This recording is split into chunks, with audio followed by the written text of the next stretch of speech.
I made £250 first month, and then 2,000, 5,000, 10,000, 40,000.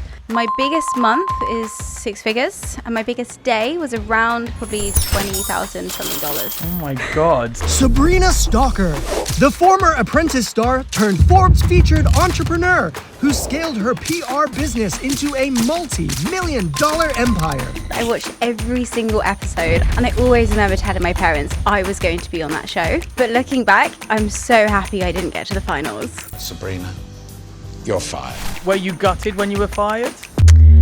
You have to play the game. If you're thinking of going on the show, here are the cheat codes on how to get on. Number 1, mass market business idea. Can your product or your idea turn into a TV advertisement? Number 2,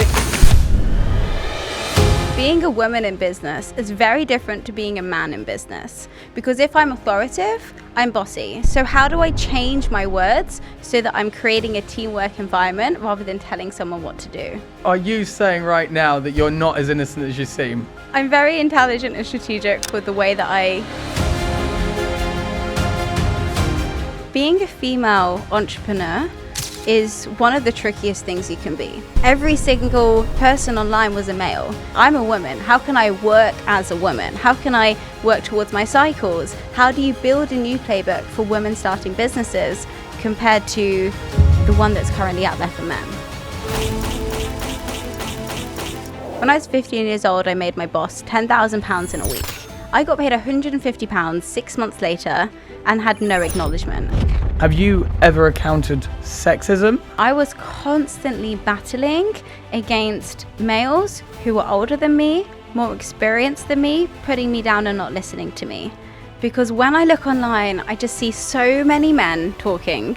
So how do we work as women rather than just working to hustle? I'm Sam Vanderpump, born into a family of entrepreneurs. However, I'm forging my own path, running a foreign exchange brokerage, working with some of the biggest global brands. Each week, I sit down with the power players, innovators, and legacy builders in my network to uncover the bold moves, breakthrough moments, and behind-the-scenes grits that turn big ideas into filthy rich realities. Welcome to Filthy Rich, the podcast where money meets meaning and success leaves a story.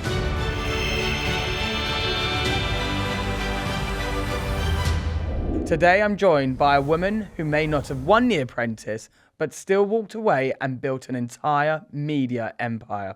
A visionary entrepreneur who faced the terrifying possibility of going blind at just 21 years old, yet kept building.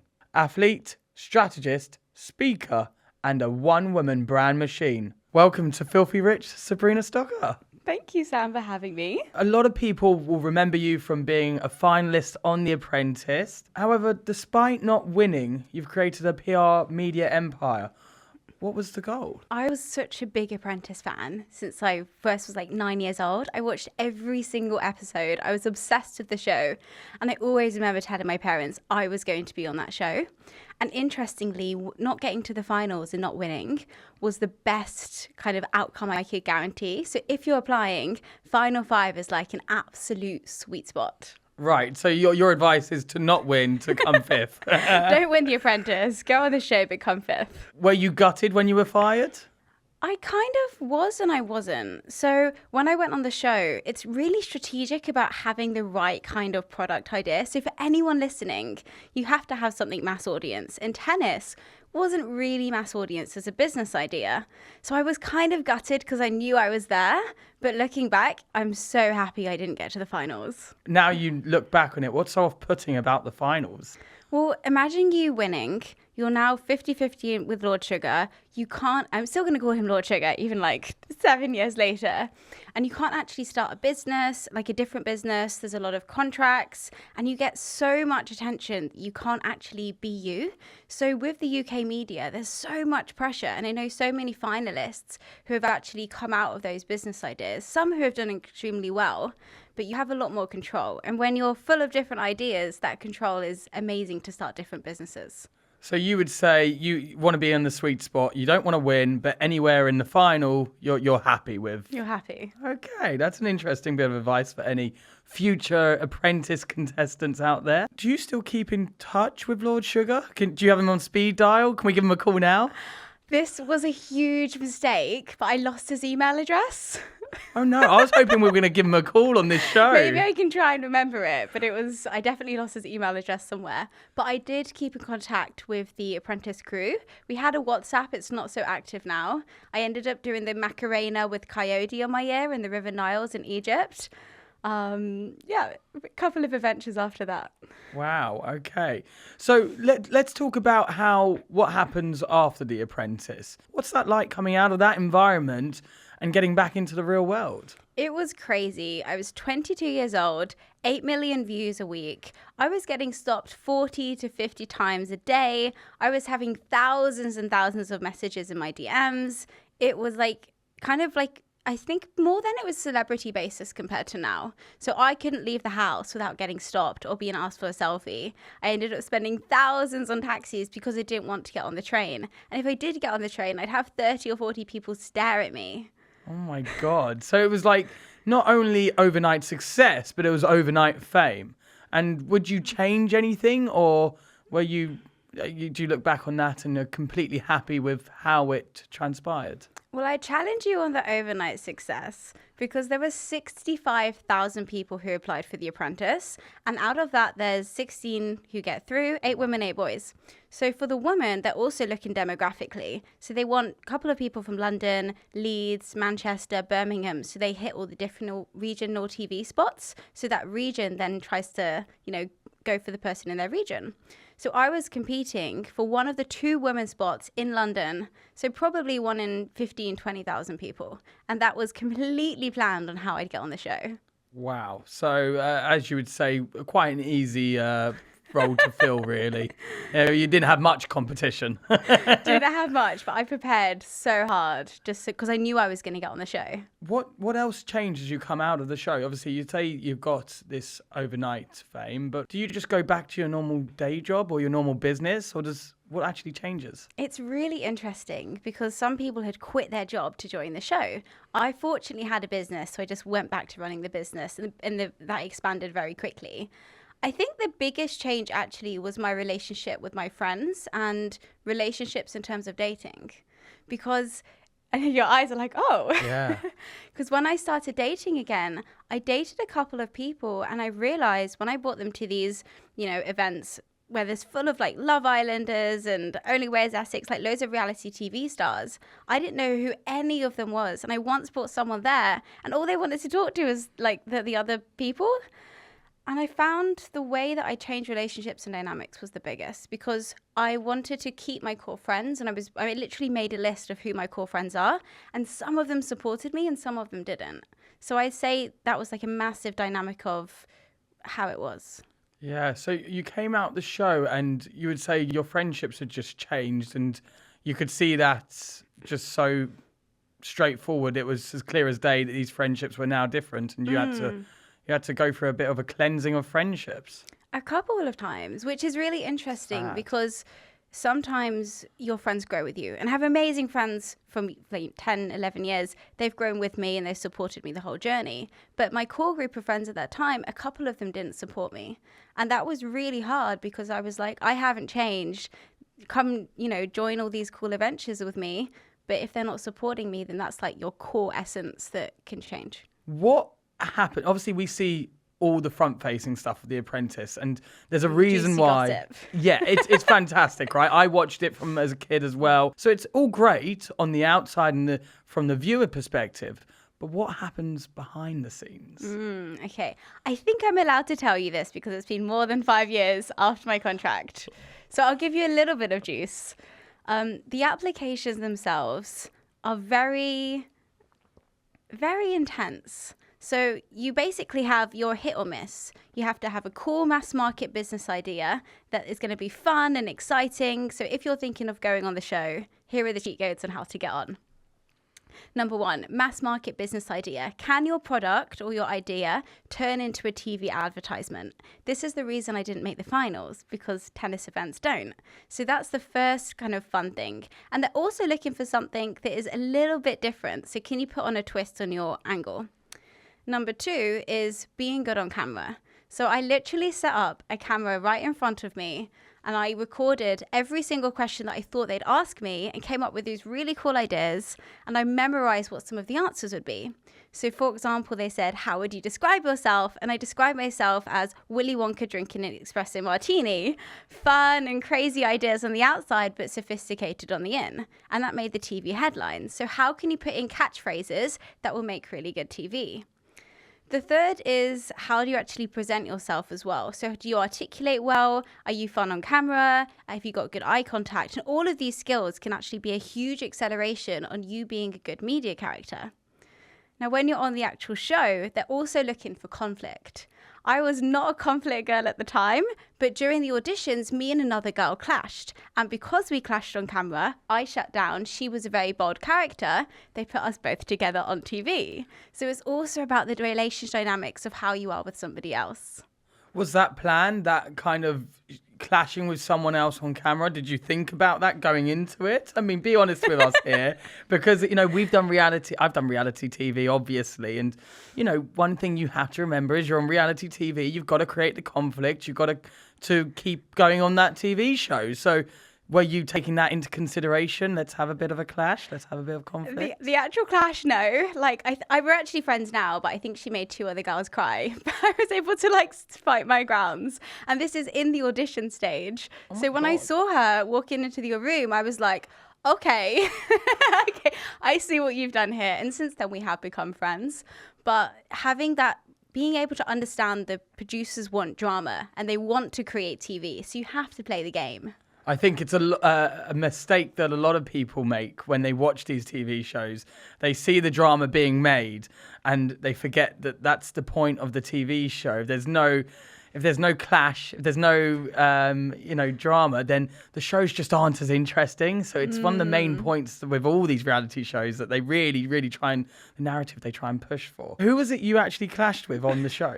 Sam, you're putting me on the spot. Well, tell us. I mean, otherwise we're all going to go back and watch The Apprentice. We're going to go and watch. There were a couple of ladies that I found it actually really hard to get on with the girls on the show. I much found it easier to get on with the guys. And I don't know if this is because I'm quite a fun, bubbly character, but when it comes to business, I'm quite like direct and I like getting my way. So having to play with those dynamics was tricky. Plus, I was 22 years old. I was this fun, bubbly tennis coach. I was this blonde bouncing around. No one took me seriously. So what was interesting was I was the most voted project manager by the end of the series. I was like 7 times project manager or sub-team leader.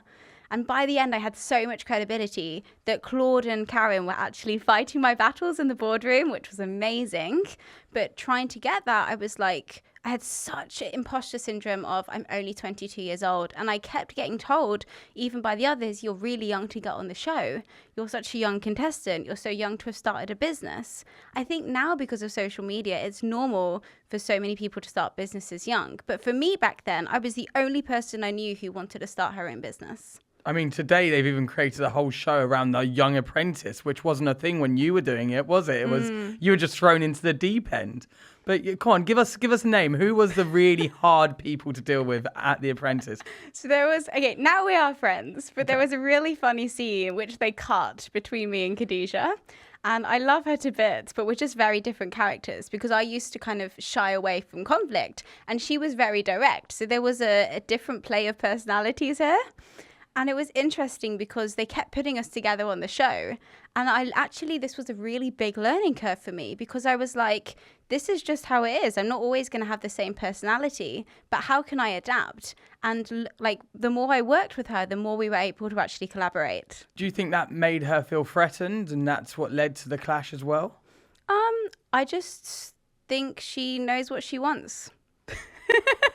But you're friends now. We are. She's doing amazing. She's actually moved to Dubai. She's started an entire network. And one of the most powerful aspects is you and these 16 other people, you compartmentalize everything. When it's a task, it's a task. It's a competition. There are tactics. There are strategies. I definitely played strategies and I looked very innocent when I was playing them.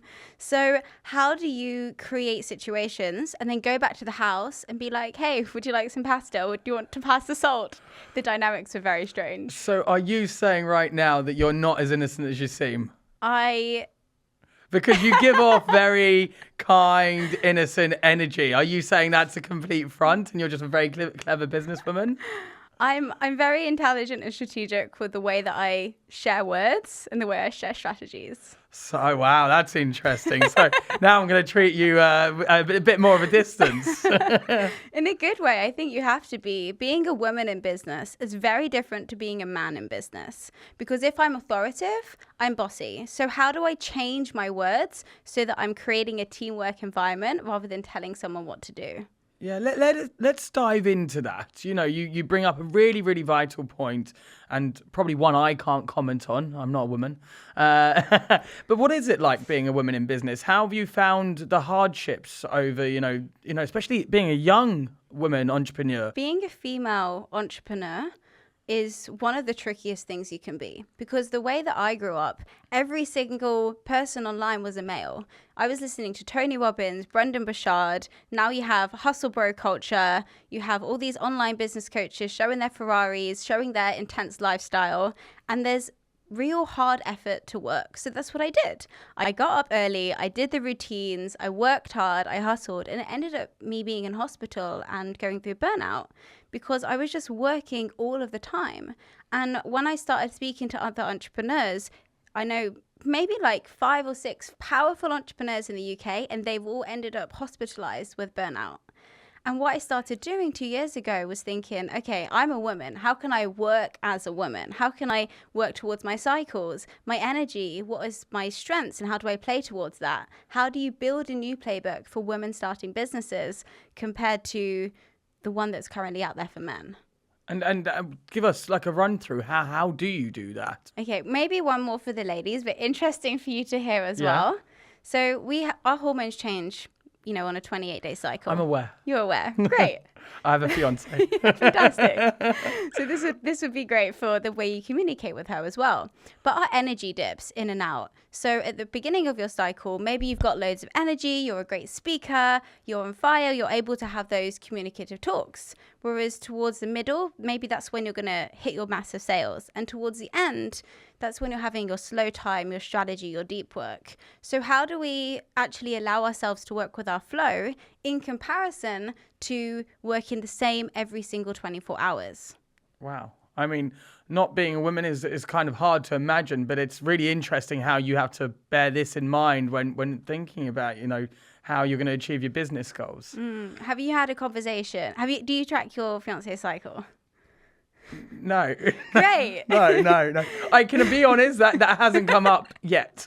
So imagine you want to have a tricky conversation with her, which is normal in every single relationship. I do know this. There's a good time to be bringing up these conversations. Exactly. Yeah. And it's the exact same in the way we work and in business. Okay. Well, this is really interesting to hear. The Apprentice was one of the biggest things you've done, but how did you get here? I mean, how did it all start? You got on the show at just 21. You said from a young age that you knew you wanted to be on it, but how did you build to that point? When I was 15 years old, I have Indian mum.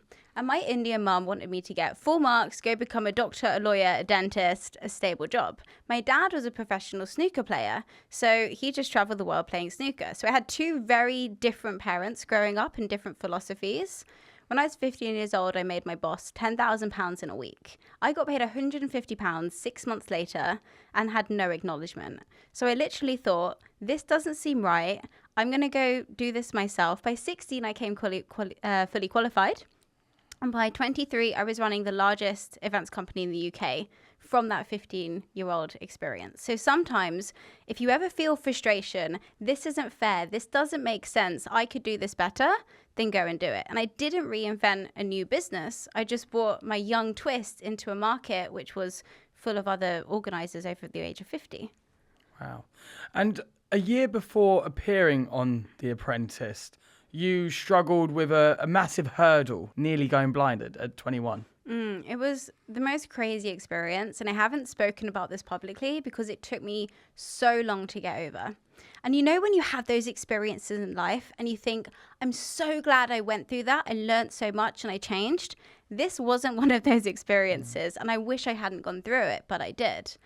And I was just driving along and I realized I had a pain in my eye, Within 24 hours, I went 70% blind in my right eye, and I ended up having to be rushed to the hospital.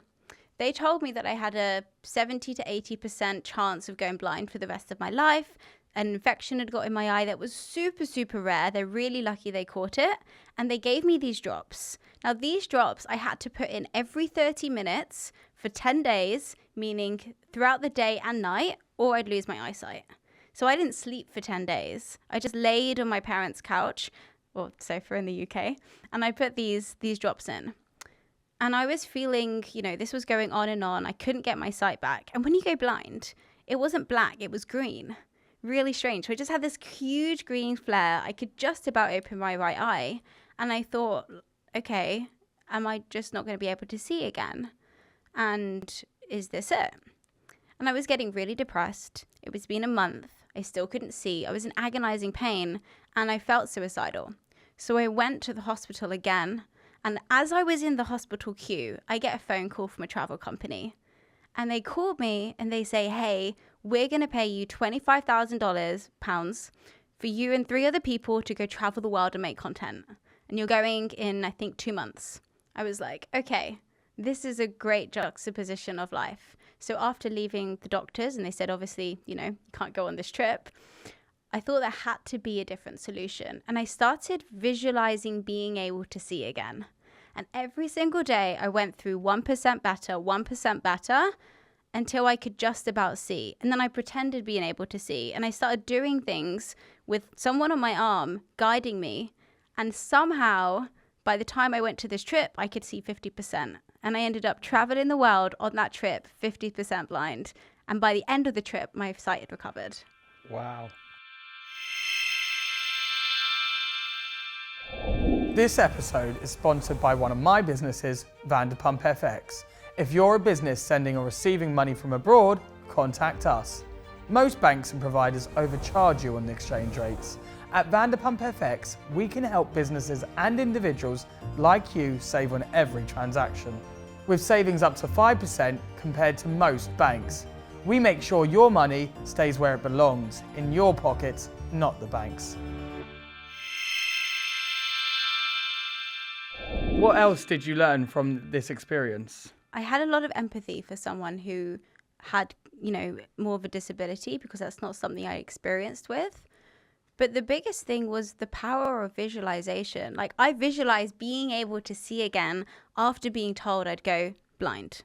And I'd had 70 to 80% chance of going blind. And it was so scary. And I realized internally many years later, if I can get through that, then no matter what life throws at me, I can get through it and I will be okay. And I started visualizing massively from that point on. I'm actually taken back a little bit here because I think I've been having my health battles over the last year. And for me, I find it very, very challenging to, get past those. And I think it's going to be so inspiring for my audience to listen to you, to hear what you've been through and the way you just pushed through. I just think it's fantastic. And going through that myself, I understand exactly what you went through. Obviously, this podcast is all about, money moves and building big brands. So tell me how you managed to become on Forbes, how you got onto Forbes. It's an interesting story. So I'm running this tennis company. Lockdown happens. I've just lost my business of 3 years, blood, sweat, tears, hustling hard overnight because all the events cancelled. I had to refund, I think, £80,000 or something in a weekend for all the events that had cancelled. I had 40 team members at that time. And I was like, okay, I'm just going to stop. And as I was in lockdown, someone messaged me because they'd seen me on The Apprentice saying, hey, I've got this cool idea. And when no one could get food in lockdown? Well, we created a website where you put your postcode in and you found out all the food delivery slots in your area. We went to the press, and 6 weeks later, we had 350,000 users and 3.2 million page views, solving this huge problem in the UK.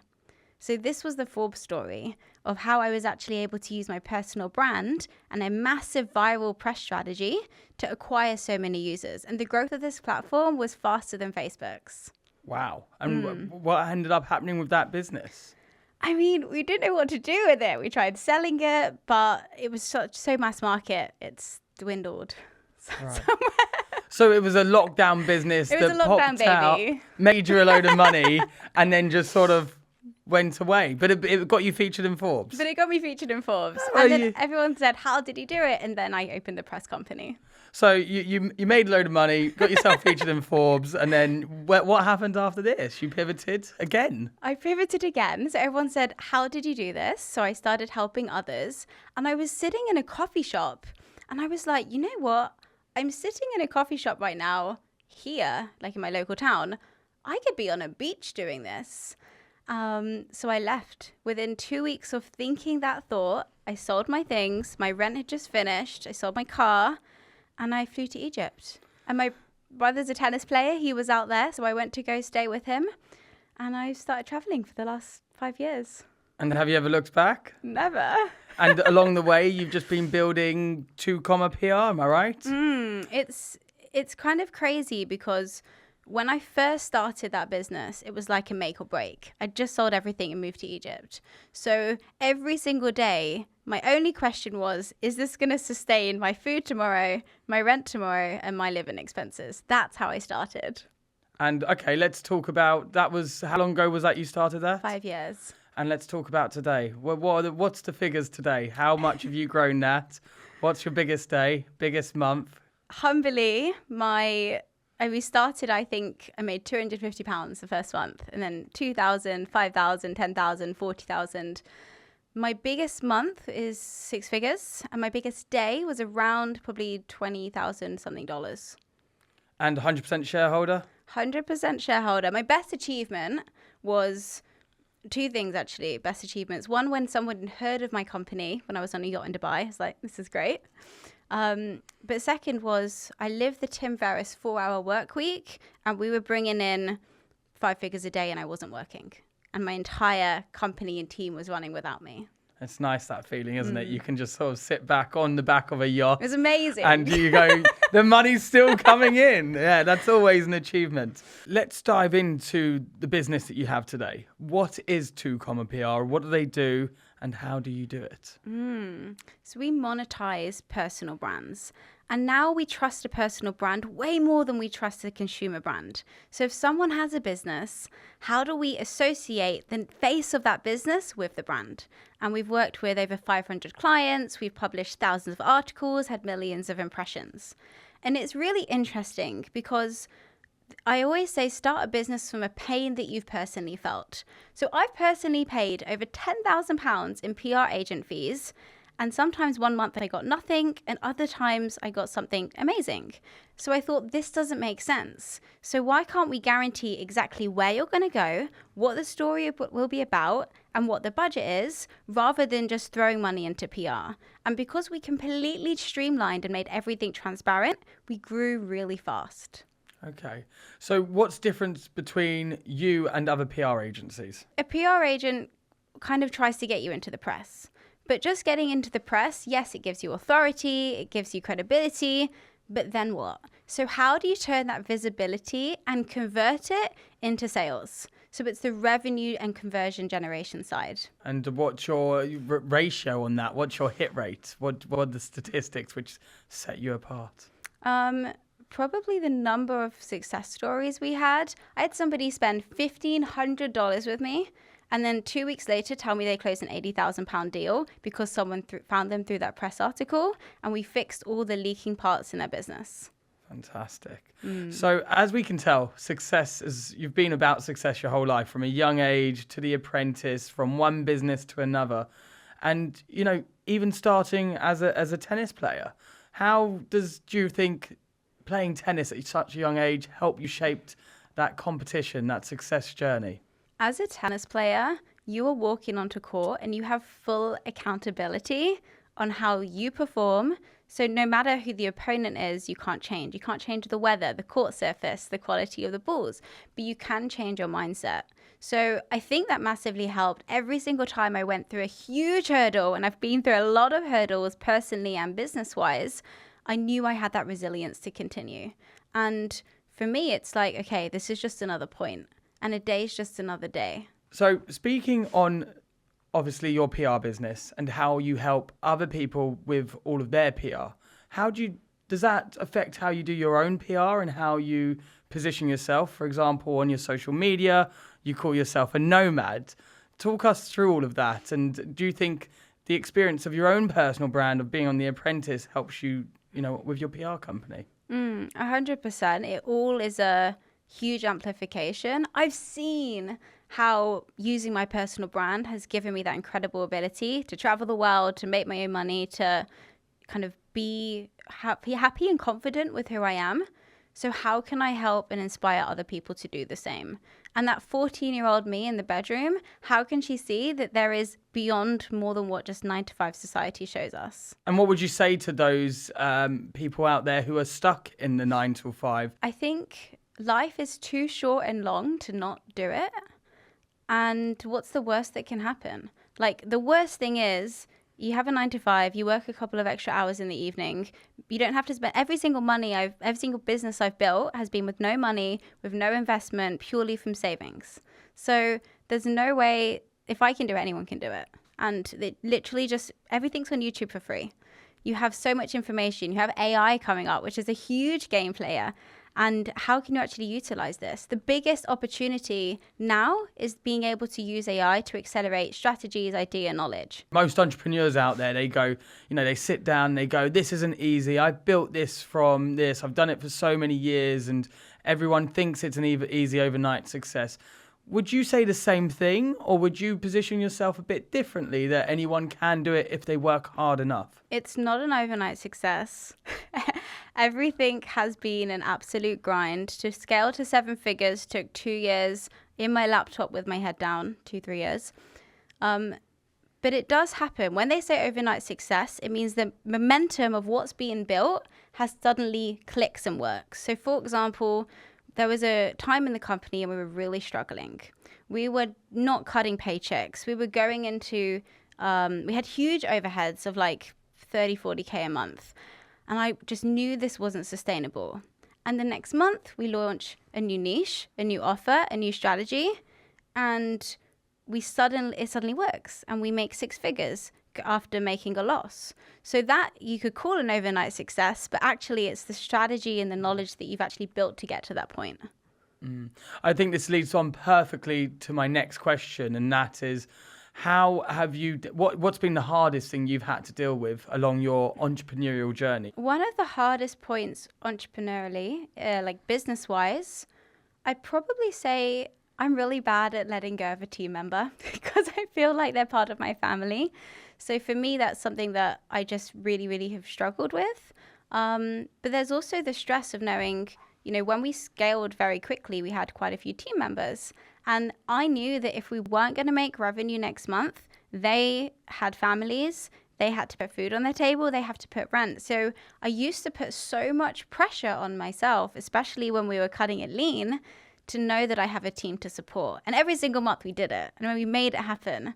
But it gets to that crunch point that maybe is what does actually push businesses to work, that knowing there's so many people relying on you. It's interesting you say something that you've struggled at is letting certain team members go, because obviously that's a trait of a great business person, is to not only make the best hires, but make the most appropriate fires. And I think that you're saying that's probably the hardest thing you've dealt with. I'm a believer, but sometimes they're not the right fit. What's the longest you've strung an employee along for? This I will not declare. I've got a feeling that you're still stringing one along now. No, I have an amazing, amazing team. But I think what's really important is if a team member isn't producing the results, it's not on them, it's on me. Have I miscommunicated expectations? Have I not given them enough feedback, not given them enough support? Are there systems and processes in place in order for them to succeed?